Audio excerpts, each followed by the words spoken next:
दुनिया के आखिरी छोर पर मौजूद एक ऐसा आइलैंड जहाँ से वापस कोई जिंदा लौट कर नहीं आया। जो भी वहाँ पर जाता बड़ी मिस्टीरियस तरीके से वहाँ का गुलाम बन जाता। लेकिन सबसे बड़ा खतरा तो अभी बाकी ही था। इस एडवेंचरस कहानी की शुरुआत होती है डॉक्टर रिटर को दिखाते हुए, जो अपनी वाइफ के साथ शहर में रहकर बहुत पक गया था। डॉक्टर रिटर तो एक राइटर होता है जो कई सारी कहानियां लिखता है, पर फिलहाल उसने डिसाइड किया कि वो अपनी वाइफ के साथ कहीं दूर चला जाएगा। इसीलिए कई दिनों की लगातार मेहनत के बाद डॉक्टर रिटर ने एक आइलैंड खोज निकाला। ये आइलैंड शहर से काफी दूर होता है। ना तो यहाँ पर पहले कोई आया था और ना ही इस जगह के बारे में उसे कोई नॉलेज है। उसने तो डायरेक्टली डिसाइड कर लिया कि वो यहीं पर अपने आगे की जिंदगी गुजारेगा। डॉक्टर रिटर की वाइफ को भी उसके साथ मजबूरन आना ही पड़ता है। दोनों ने उस जगह पर धीरे धीरे अपना जीवन व्यतीत करना स्टार्ट कर दिया। लेकिन डॉक्टर रिटर ने अपनी लिखने की हैबिट को छोड़ा नहीं हुआ था। वो जो एक्सपीरियंस करता है इस जगह के बारे में हर एक चीजें एक पेपर पे लिख देता और आसपास से जितनी भी शिप या फिर बोट गुजरती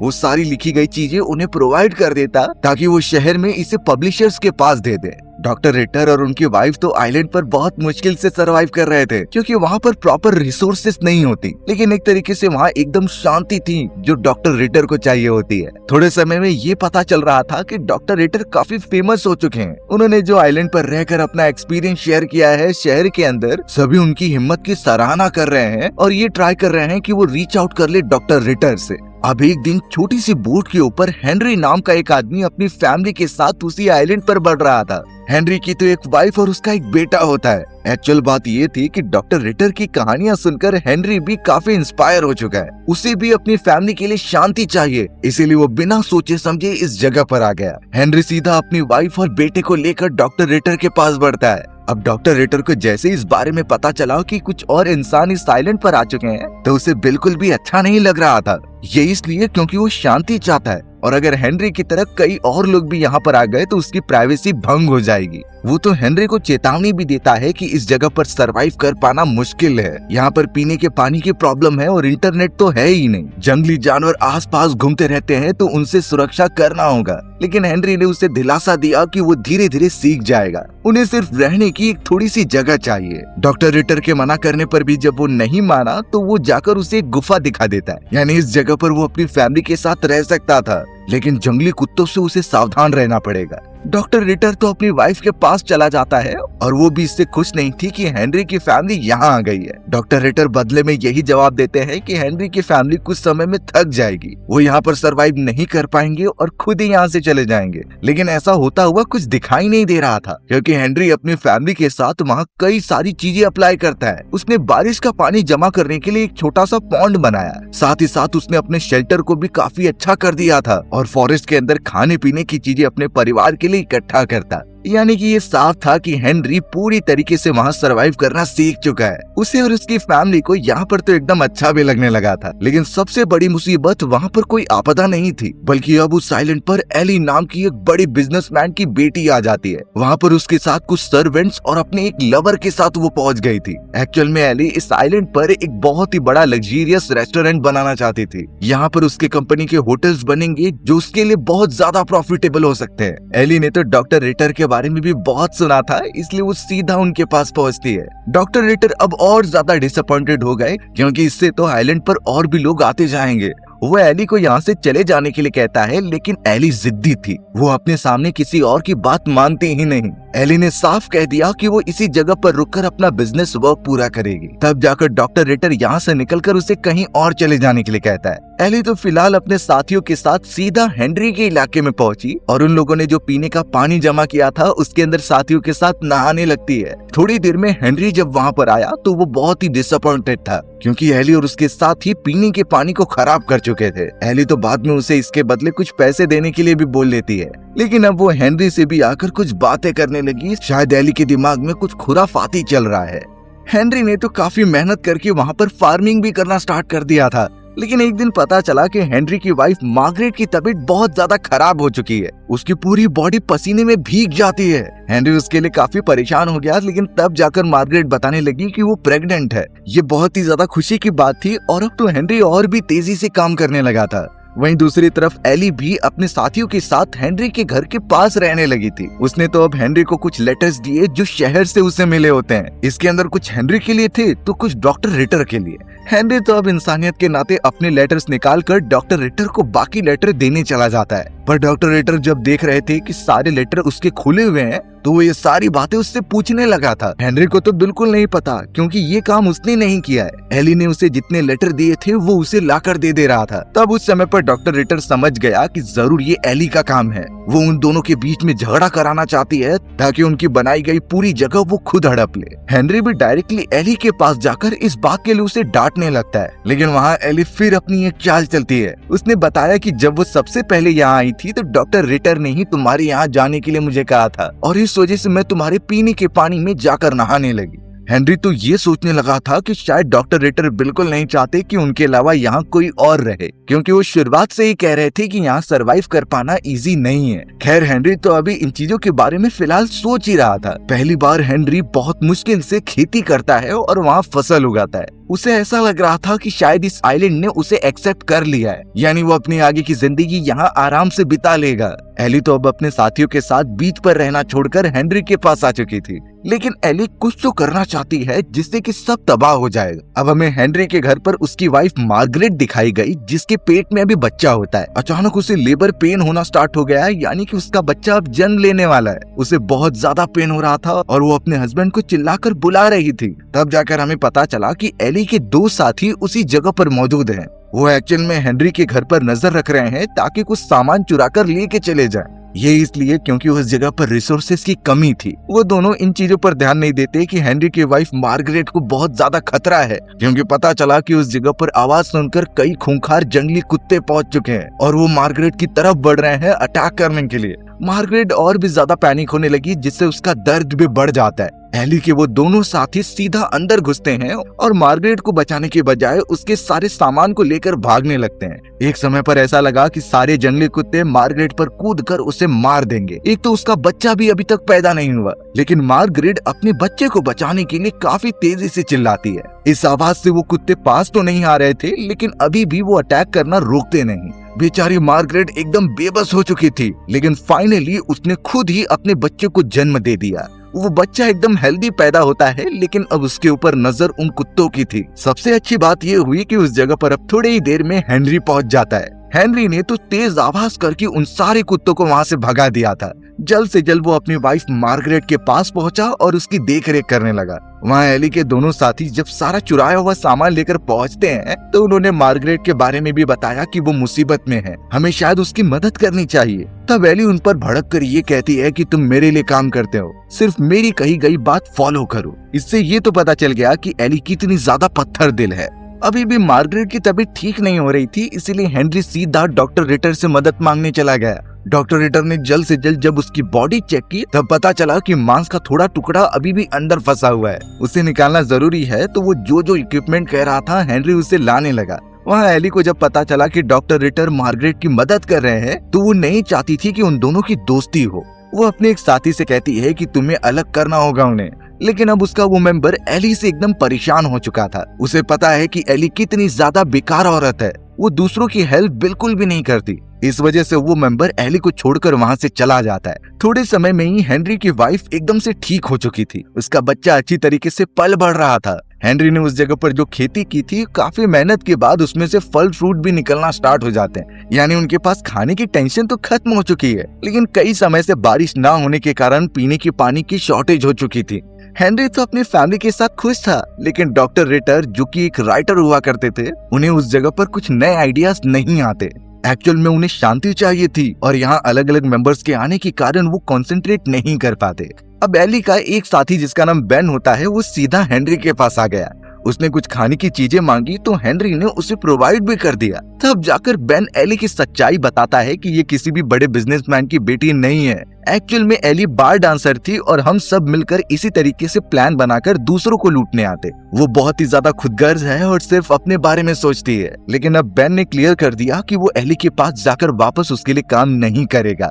वो अब हेनरी की फैमिली के साथ ही रहने का डिसाइड करता है। अब हमें पता चला कि उसी आइलैंड के किनारे पर एक बहुत ही बड़ी शिप आ रही है। ये कई बड़े बड़े बिजनेसमैन की शिप थी जो इस जगह को एक्सप्लोर करना चाहते थे। जैसे ये बात एली को पता चली तो वो अपने साथी से कहती है कि हमें उन बिजनेसमैन को मैनिपुलेट करना होगा, ये इसलिए ताकि हम उनका फायदा उठा सके। यानी यहाँ पर भी सिर्फ एली अपने बारे में सोच रही थी। लेकिन बाद में पता चला कि वो सारे बिजनेसमैन जो उस आइलैंड पर आए थे वो एक्चुअल में डॉक्टर रिटर से मिलने आए होते हैं। डॉक्टर रिटर ने अपने सारे लेखों में इतनी सारी आइलैंड के बारे में चीजें लिखी थी कि वो सारे बिजनेसमैन खुद को रोक नहीं पाए ये जगह देखने के लिए। लेकिन पता नहीं क्यों डॉक्टर रिटर के चेहरे पर एक छोटा सा डिसअपॉइंटमेंट दिखाई दे रहा था। वो बिजनेसमैन डॉक्टर रिटर की फैमिली के लिए कई सारे रिसोर्सेज भी लेकर आया होता है जो यहाँ उनके काम आएंगे। ये एक बात डॉक्टर रिटर को बहुत अच्छी लगी। उस बिजनेसमैन के साथियों ने तो कुछ दिन वहीं पर रहने का भी डिसाइड किया। डॉक्टर रिटर उसे अपनी शेल्टर के यहाँ पे लेकर जाते हैं और रात भर वो मजे करते रहे। पता चला कि एली भी उस जगह पर थी और वो इसी मौके का वेट कर रही होती है कि कब वो उस बूढ़े बिजनेसमैन पर अपना जाल बिछा ले। सभी के वहाँ से जाने के बाद पता चला कि एली बूढ़े आदमी के पास आ रही है। वो तो उसे दोस्ती करके अपने सारे काम करवाना चाहती है, लेकिन बूढ़ा आदमी इन चीजों के बिल्कुल अगेंस्ट था। उसे तो एली के प्यार और खूबसूरती दोनों में ही इंटरेस्ट नहीं होता और इस वजह से वो एली को बिना भाव दिए वहाँ से चला जाता है। बेचारी एली इस बात से निराश हो जाती है कि कोई उसे नापसंद कैसे कर सकता है, पर अब शायद वो कुछ न कुछ तो गलत करने वाली थी। अगले दिन जब वो सारे बिजनेसमैन की शिप चली गई थी तो पता चला कि डॉक्टर रिटर भी अपने शेल्टर की तरफ बढ़ रहे हैं। लेकिन उन्होंने देखा कि बिजनेसमैन ने जो सारे रिसोर्सेज दिए थे उसे किसी ने चुरा लिया है। डॉक्टर रिटर इससे बहुत गुस्सा हो गए और उसका पूरा शक एली के ऊपर चला गया था, यानी उसने ही अपने साथियों का यूज करके ये चोरी की है। डॉक्टर रिटर एली के पास नहीं बल्कि हेनरी के पास चले जाते हैं और उससे क्लियर कर देते हैं कि तुम एली के साइड हो या फिर उसके। हेनरी को भी पता था कि एली हमें धोखा दे सकती है, इसीलिए वो डॉक्टर रिटर के साइड होकर उसके पास चला जाता है। दोनों के पास बंदूक मौजूद थी और वो अपने सामान वापस मांग रहे थे। लेकिन एली इस जगह पर भी हेनरी को भड़काने की कोशिश करती है कि डॉक्टर रिटर तुम्हें यहाँ से भगाना चाहते हैं। पैनिक कंडीशन आने के कारण एली के एक बॉयफ्रेंड ने तो अपनी बंदूक भी निकाल ली थी, यानी वो साफ कर देता है कि वो चुराई गई चीजें वापस नहीं करेंगे। लग रहा था कि वहाँ पर फायरिंग हो जाएगी, लेकिन तभी हेनरी की वाइफ वहाँ आकर सभी को रोक लेती है। उसने साफ कहा कि अगर हम सब एक दूसरे को मार देंगे तो इस आइलैंड पर ऑलमोस्ट कोई भी नहीं रहेगा और ये सुनसान हो जाएगा वहाँ पर। ये सारी बातें बताने के बाद वो सब अपनी अपनी शेल्टर में चले जाते हैं। डॉक्टर रिटर को बहुत गुस्सा आ रहा था और इनफैक्ट उसने अपना टाइपराइटर भी निकाल कर बाहर फेंक दिया। उसे तो कुछ आइडियाज ही नहीं आते जिससे वो अपनी कहानी लिख सके। वो सीधा गन उठाकर शिकार के लिए फॉरेस्ट में चला जाता है क्योंकि अब खाना चोरी होने की वजह से वहाँ शॉर्टेज होने वाली है। पर अगर ऐसी खतरनाक कंडीशन कभी हमारे सामने आ जाए जहाँ हमारा खाना चोरी हो चुका है और हमें अब पूरी तरीके से नेचर के ऊपर डिपेंड रहना होगा, तो उस समय पर सबसे इजी चीज कौन सी है जिससे हम अपने बॉडी के खाने की पूर्ति कर सके? जंगली कुत्तों और जानवरों का शिकार थोड़ा सा रिस्की हो सकता है, तो इसके बदले हमें पेड़ों पर और जमीन के अंदर मौजूद कुछ ऐसे वॉर्म्स या फिर इंसेक्ट खाने चाहिए जिन्हें हम आसानी से पकड़ सकते हैं और हमारी बॉडी को वो पोषण प्रोवाइड करते रहेंगे। अब इतने सारे इंसेक्ट्स में भी हमें पता होना चाहिए कि कौन से खतरनाक हैं और किसे हम खा सकते हैं। सबसे पहली चीज ध्यान में रखनी है कि जिस भी इंसेक्ट या फिर वॉर्म की ब्राइट कलर हो या फिर उनके ऊपर हेरी स्ट्रक्चर हो तो उनके पास बिल्कुल भी नहीं जाना है। उनसे एक अजीब तरीके की स्मेल निकलती है जिससे हमें समझ जाना है कि ये जहरीले हैं। इसे खाने पर हमारी बॉडी की हालत खराब हो सकती है। जिन इंसेक्ट और वॉर्म को खाने में बिल्कुल खतरा नहीं होता था वो होते हैं मील वॉर्म, जो कि लार्वा होते हैं बीटल के। ये हमें पेड़ की ऊपरी परत हटाने पर आसानी से मिल जाते हैं। उसी तरीके से कई इंसेक्ट्स भी होते हैं जैसे कि ग्रास हॉपर या फिर एंट्स, टर्माइट्स और बीटल भी हम बहुत ही चाव से खा सकते हैं। इनके अंदर इतने प्रोटीन और न्यूट्रिशन होते हैं कि किसी भी इंसान को कई दिनों तक सरवाइव करके रख सकते हैं। याद रहे कि इंसेक्ट के पंख निकाल देने हैं और वॉर्म के पीछे वाले हिस्से को अलग कर देना है, क्योंकि वॉर्म्स के अंदर उस जगह पर बहुत ही ज्यादा वेस्ट मटेरियल जमा होते हैं। इस तरीके से हम आसानी से कितने दिनों तक भी सरवाइव कर सकते हैं ऐसी खतरनाक जगह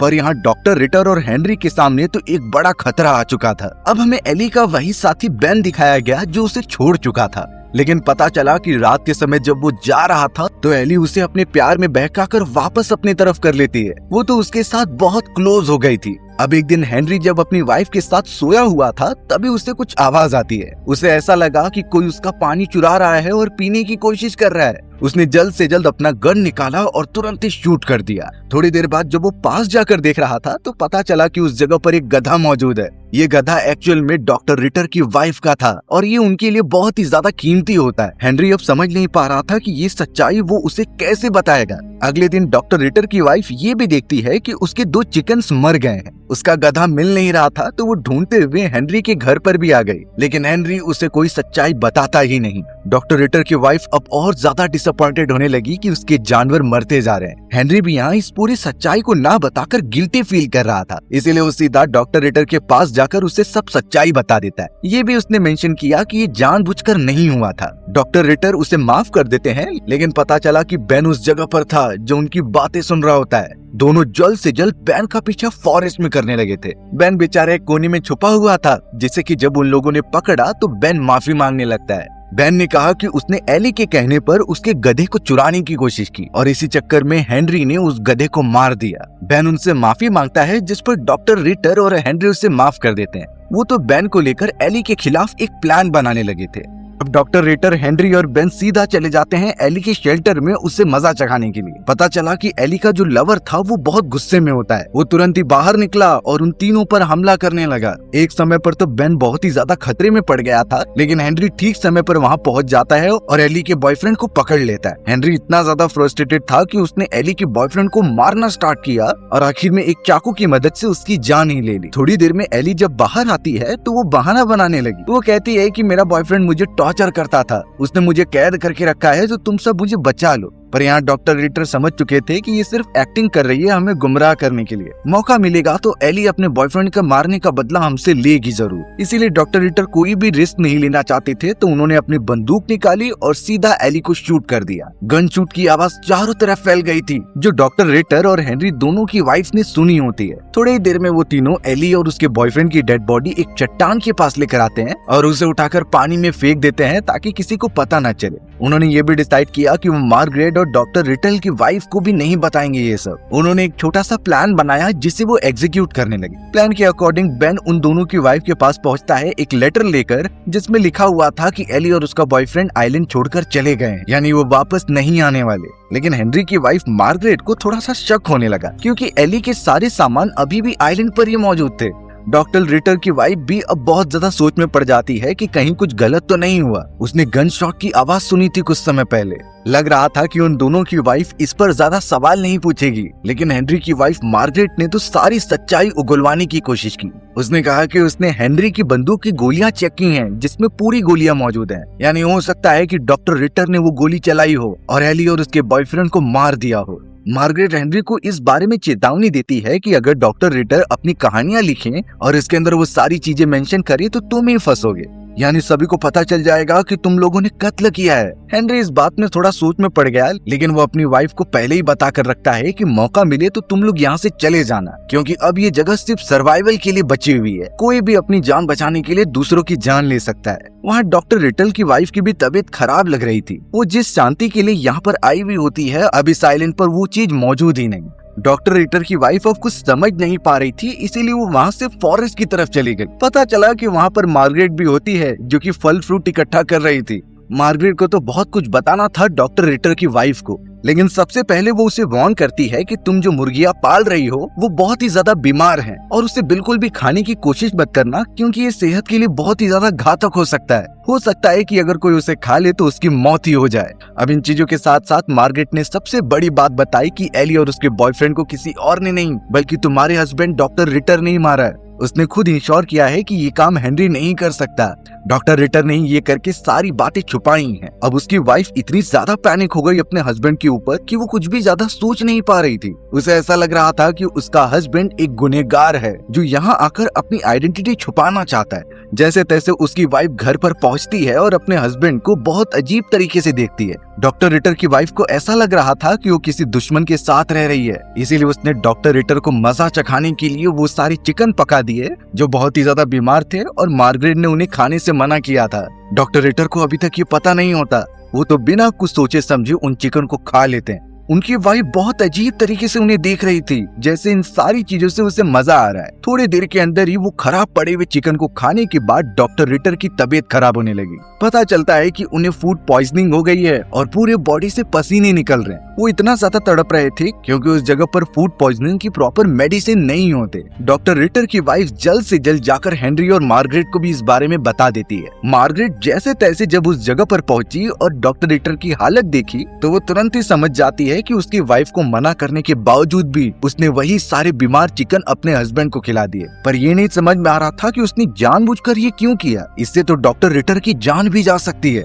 थोड़ी देर के अंदर ही डॉक्टर रिटर की वाइफ उसके पास आती है और कहती है कि तुम इसके ही लायक हो, तुम धीरे धीरे इसी तरीके से चले जाओगे। डॉक्टर रिटर समझ जाते हैं अपनी वाइफ के स्टेटमेंट से कि इसने जानबूझकर ये किया है। डॉक्टर रिटर भी अपनी आखिरी सांसें लेते हैं, लेकिन अंतिम पलों में उन्होंने इतना ही कहा कि तुम भी मेरी तरह तड़पने वाली हो, जिसके बाद डॉक्टर रिटर अपनी आखिरी सांसें लेकर मर जाते हैं। लग रहा था कि सब नॉर्मल हो जाएगा, लेकिन अगले ही दिन कुछ पुलिस ऑफिसर्स की टीम उस आइलैंड पर आ जाती है। ये इसलिए क्योंकि डॉक्टर रिटर ने पहले ही एक लेटर लिख दिया था। उस लेटर में उसने साफ लिखा होता है कि एली और उसके बॉयफ्रेंड गायब हैं और शायद उनका कत्ल कर दिया गया है। ये किसी और ने नहीं बल्कि हेनरी और उसकी फैमिली ने किया है रिसोर्सेज के लिए। पुलिस ऑफिसर्स तो सीधा हेनरी और उसकी वाइफ से पूछताछ करने के लिए आ गए थे। मार्गरेट ने तो इन चीजों का पहले ही अंदाजा लगाकर अपने हस्बैंड को बताया था, पर अब शायद उनके पास कोई और रास्ता नहीं है। हेनरी डॉक्टर रिटर को ही इसका गुनहगार मानता है, लेकिन इन चीजों का कोई सबूत नहीं है। अभी तो फिलहाल सस्पेक्ट हेनरी और उसकी फैमिली ही है। पुलिस ऑफिसर्स को भी नहीं समझ रहा था कि आखिर वो गुनहगार का पता कैसे लगाए। इस आइलैंड पर ना तो कोई सीसीटीवी कैमरास हैं और ना ही कोई ऐसे गवाह जिन्होंने ये सारी चीजें देखी हों। तब जाकर ऑफिसर्स को समझ में आता है कि यहाँ बेन नाम का भी एक आदमी था जो कुछ दिनों पहले यहाँ से शहर की तरफ चला गया होता है। इसीलिए अब वो खुद जाकर उससे पूछताछ करने का डिसाइड करते हैं। लेकिन मार्गरेट ने जाने से पहले ऑफिसर्स को सब बता दिया कि कैसे डॉक्टर रिटर को भी जानबूझकर उसी की वाइफ ने मारा होता है। उसे पता होने के बावजूद भी उसने अपने हस्बैंड को जहरीले और खतरनाक चिकन खिलाया। फूड पॉइजनिंग के कारण डॉक्टर रिटर मारे गए, यानी कि सबसे बड़ी कार्रवाई तो उसके वाइफ पर होनी चाहिए। ऑफिसर्स इस बात पर और ज्यादा इन्वेस्टिगेशन करने के लिए डॉक्टर रिटर की वाइफ को अपने साथ लेकर जाते हैं। उसकी वाइफ के पास कुछ और ऑप्शन भी नहीं था, तो इसीलिए वो बोट पर बैठकर उनके साथ निकल पड़ी।